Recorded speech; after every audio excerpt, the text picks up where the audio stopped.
میرا دوسرا سوال جو ہے وہ سورہ واقعہ میں ہے، جس میں کہ اللہ تعالیٰ فرماتا ہے کہ سابقون السابقون اولئک المقربون، اور اس میں وہ لوگ ہوں گے ثلۃ من الاولین قلیل من الآخرین.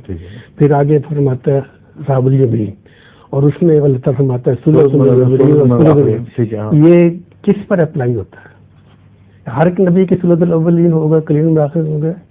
وہی بات کی ہے کہ جانے نہ جانے گل ہی نہ جانے، باغ تو سارا جانے ہے، آپ پر اپلائی ہوتا ہے.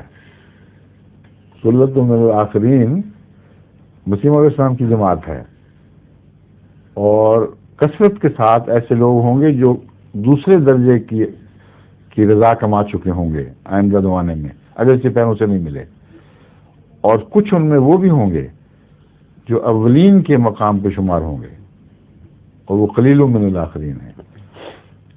اس سے پتہ چلتا ہے کہ حضرت مسیح علیہ السلام کے دور میں دین کی اشاعت زیادہ لمبا عرصہ لے گی، اور ابتدا میں جو اولیت کے مقام پر پہنچنے والے لوگ ہیں ان کی تعداد نسبتاً کم ہوگی.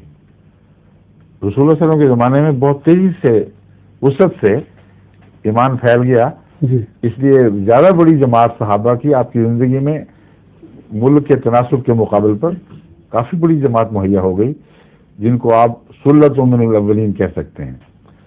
مگر حضرت مسیح موعود علیہ السلام کے زمانے میں وہ صحابہ جو آپ کے تربیت میں آئے، آپ کے ساتھ زندگی بسر کی، غیر معمولی خیر کما گئے، ان کی تعداد بہت تھوڑی بنتی ہے. وہ سلتوں کی بجائے قلیل من الآخرین ہے. لیکن آپ تو سلہ کا حصہ ہیں اور آپ کو پتہ ہی نہیں. سلت من الآخرین والا جو مضمون ہے اس کے تو سارے حصہ ہیں. جماعت اس وقت بڑی عظیم شان قربانیاں ادا دے رہی ہے دین کی خاطر. ظہور مہدی